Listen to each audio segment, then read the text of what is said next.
Audio clip number 36 انشاءاللہ سورہ بقرہ کی آیت نمبر 105 سے لے کر 107 کی تلاوت، ترجمہ اور تفسیر صراط الجنان سنیں گے۔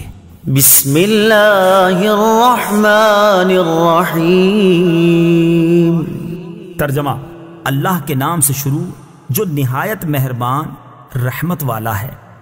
ما يود الذين كفروا من أهل الكتاب ولا المشركين أن ينزل عليكم من خير من ربكم والله يختص برحمته من يشاء والله ذو الفضل العظيم۔ ترجمہ: اے مسلمانوں، نہ تو اہل کتاب کے کافر چاہتے ہیں اور نہ ہی مشرک کہ تمہارے اوپر تمہارے رب کی طرف سے کوئی بھلائی اتاری جائے، حالانکہ اللہ جسے چاہتا ہے اپنی رحمت کے ساتھ خاص فرما لیتا ہے اور اللہ بڑے فضل والا ہے۔ ما یود، کافر نہیں چاہتے۔ تفسیر صراط الجنان میں ہے شان نزول: یہودیوں کی ایک جماعت مسلمانوں کے ساتھ دوستی اور خیر خواہی کا اظہار کرتی تھی اور ان کی تکذیب میں یہ آیت نازل ہوئی اور مسلمانوں کو بتایا گیا کہ یہ کفار خیر خواہی کے دعوے میں جھوٹے ہیں۔ ما ننسخ من آیت او ننسها نأت بخیر منها او مثلها ألم تعلم أن الله على كل شيء قدیر۔ ترجمہ: جب ہم کوئی آیت منسوخ کرتے ہیں یا لوگوں کو بھلا دیتے ہیں تو اس سے بہتر یا اس جیسی اور آیت لے آتے ہیں۔ اے مخاطب، کیا تجھے معلوم نہیں کہ اللہ ہر شے پر قادر ہے؟ ما ننسخ، ہم جو منسوخ فرمائیں۔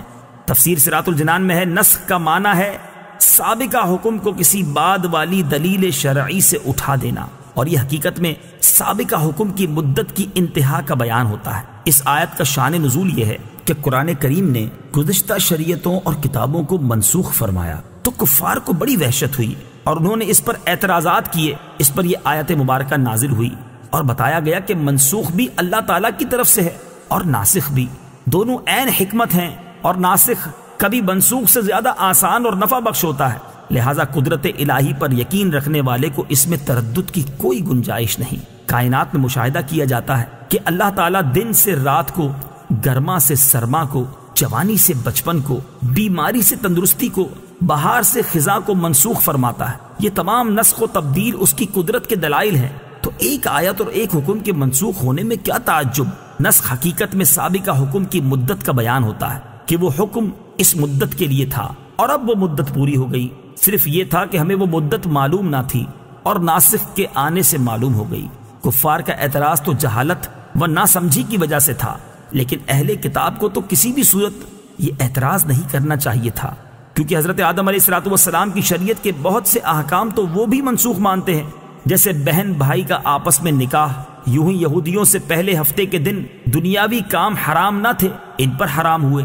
نیز توریت میں ہے کہ حضرت نوح علیہ السلام کی امت کے لیے تمام جانور حلال تھے، جبکہ حضرت موسیٰ علیہ السلام پر بہت سے حرام کر دیے گئے۔